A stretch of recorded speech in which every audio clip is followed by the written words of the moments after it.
नमस्कार, झारखंडी अपडेट में आपका बहुत बहुत स्वागत है। झारखंड की हर छोटी बड़ी खबरों के लिए चैनल को सब्सक्राइब करना बिल्कुल ना भूलें, साथ ही वीडियो को लाइक भी करें। सिदो कान्हू प्रतिमा के सामने उपवास पर बैठे बोरियो विधायक लोबेन। बोरियो विधायक लोबेन हेब्रम गुरुवार को अपने समर्थकों के साथ बरहेट के भोगनाडीह में सिदो कान्हू की प्रतिमा के सामने उपवास पर बैठ गए। हेब्रम सुबह 10 बजे यहां पहुंचे और सिदो कान्हू की प्रतिमा पर माल्यार्पण करने के बाद पार्क में ही उपवास पर बैठ गए। एक तरफ जहां दुमका में झामुमो का स्थापना दिवस धूमधाम से मनाया जा रहा है, तो दूसरी तरफ पार्टी के विधायक उपवास पर बैठ गए हैं। जिस जगह पर हेब्रम उपवास पर बैठे हैं, वहीं पर दोपहर बाद झारखंड बचाओ मोर्चा का महासम्मेलन भी होगा। हाईकोर्ट के आदेश के बाद झारखंड एसएससी ने रद्द की ये 12 भर्तियां। झारखंड स्टाफ सिलेक्शन कमीशन की तैयारी कर रहे परीक्षार्थियों को बड़ा झटका मिला है। आपको बता दें, वर्ष 2021-22 में जेएसएससी ने 12 भर्ती परीक्षा के लिए इच्छुक उम्मीदवारों को आमंत्रित किया था, जिसकी परीक्षा के नोटिफिकेशन को अब रद्द कर दिया गया है। जानकारों के अनुसार जेएसएससी की तरफ से इन भर्तियों के जरिए विभिन्न संवर्ग की 7,932 रिक्तियों पर भर्ती की जानी थी, जिसके लिए करीब 25 लाख से अधिक उम्मीदवारों ने आवेदन भी किया था। अब झारखंड हाई कोर्ट के आदेश के बाद आयोग ने इन 12 भर्तियों को रद्द कर दिया है। रघुवर दास ने दी हेमंत सोरेन को चुनौती, कहा कल से लागू करें 1932 का कानून।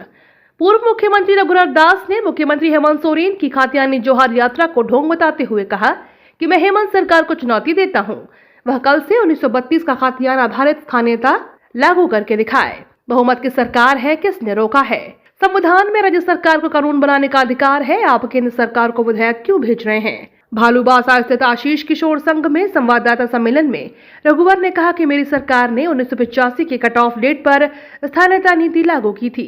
हमने 1 लाख नौकरी भी दी, जबकि हेमंत सरकार ने 3 वर्ष में मात्र 357 नौकरी मिली है। आशीर्वाद अपार्टमेंट अग्निकांड मामले में कोर्ट में हुई पहली सुनवाई।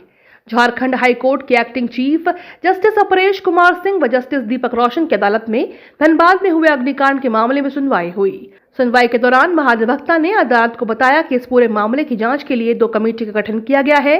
कमेटी पता लगाएगी कि आखिर किन वजह से इतना बड़ा हादसा हुआ है। कमेटी इसकी जांच भी करेगी। राज्य में आज से सुरक्षा को लेकर निर्धारित मानकों का कितना पालन किया जा रहा है। आदिम जनजातियों के लिए शुरू होगा पीएम पीवीटीजी विकास मिशन। विशेष रूप से कमजोर जनजातीय समूहों की सामाजिक और आर्थिक स्थिति में सुधार लाने के लिए पीएम पीजीवीटी विकास मिशन शुरू किया जाएगा। केंद्रीय वित्त मंत्री निर्मला सीतारमण ने बजट भाषण में यह घोषणा की। अगले 3 सालों में इस योजना को लागू करने के लिए 15,000 करोड़ रुपए का कोष आवंटित किया गया है।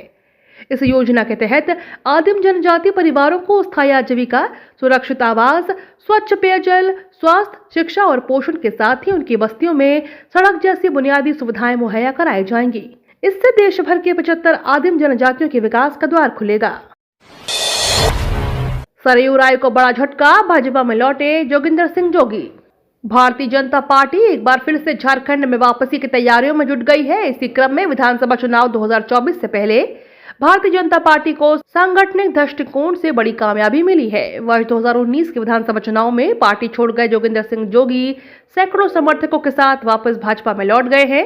गाजे बाजे के साथ सैकड़ों कार्यकर्ताओं ने उनका स्वागत किया। भाजपा में लौटने पर उन्होंने कहा कि सुबह का भूला अगर शाम को लौट जाए तो उसे भूला नहीं कहते। वहीं आने वाले चुनाव पर भी जमकर बोले। 1932 के खतियान में भी झामुमो पर बरसे और कहा कि केवल धोखा है। त्योहारों को देखते हुए ट्रेनों में बढ़ाए जाएंगे कोच।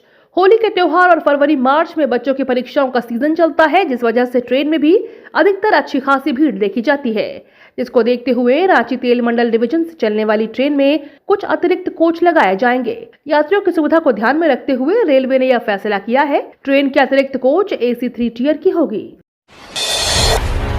आम लोगों के लिए 7 फरवरी तक खोला गया राजभवन। 250 वैरायटी के 15,000 फूलों के साथ राजभवन का खूबसूरत गार्डन आम जनता के लिए 7 फरवरी तक खोल दिया गया है। हर साल इस समय आम लोगों के लिए राजभवन का गेट खोला जाता है, ताकि लोग एक से बढ़कर एक रंग बिरंगे फूलों का दीदार कर सके। अक्सर स्कूली बच्चे समूह में राजभवन फूलों की जानकारी लेने आते हैं और स्कूल के स्टूडेंट्स के बीच भी फूलों को लेकर अधिक उत्सुकता देखी जाती है। सोने और चांदी की कीमत में उछाल। सोने और चांदी की बढ़ती डिमांड का असर इनके दामों पर भी देखा जा सकता है।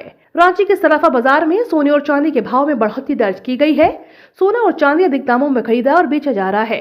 2 फरवरी को 22 कैरेट सोने की कीमत प्रति 8 ग्राम 43,440 रुपए और 24 कैरेट प्रति 8 ग्राम का दाम 45,616 रुपए है। वहीं चांदी की कीमत प्रति किलो 74,800 रुपए है। असल में उत्पाद शुल्क और मेकिंग चार्ज के चलते सोने व चांदी की कीमतों में बदलाव होता रहता है। बदल गए इन 2 योजनाओं के नियम, अब होगा ज्यादा मुनाफा, मिलेगा तगड़ा रिटर्न। पोस्ट ऑफिस द्वारा भारत सरकार नागरिकों को नई योजनाओं का लाभ देती है, जिसमें निवेश करके आप अच्छा खासा रिटर्न पा सकते हैं। इन स्कीम्स में मंथली इनकम और सीनियर सिटीजन सेविंग स्कीम भी शामिल है। दोनों ही योजनाओं के नियम में बड़ा बदलाव हुआ है। बजट 2023-24 के भाषण के समय वित्त मंत्री ने इन योजनाओं को लेकर बड़ा ऐलान किया है। यदि आप भी इन सेविंग स्कीम से जुड़े हैं तो यह खबर आपके काम आ सकती है। ये तो थी आज की बड़ी खबरें। अपने गांव या शहर की न्यूज देखने के लिए हमें कमेंट में जरूर बताएं कि आप न्यूज को कहां से देख रहे हैं। धन्यवाद।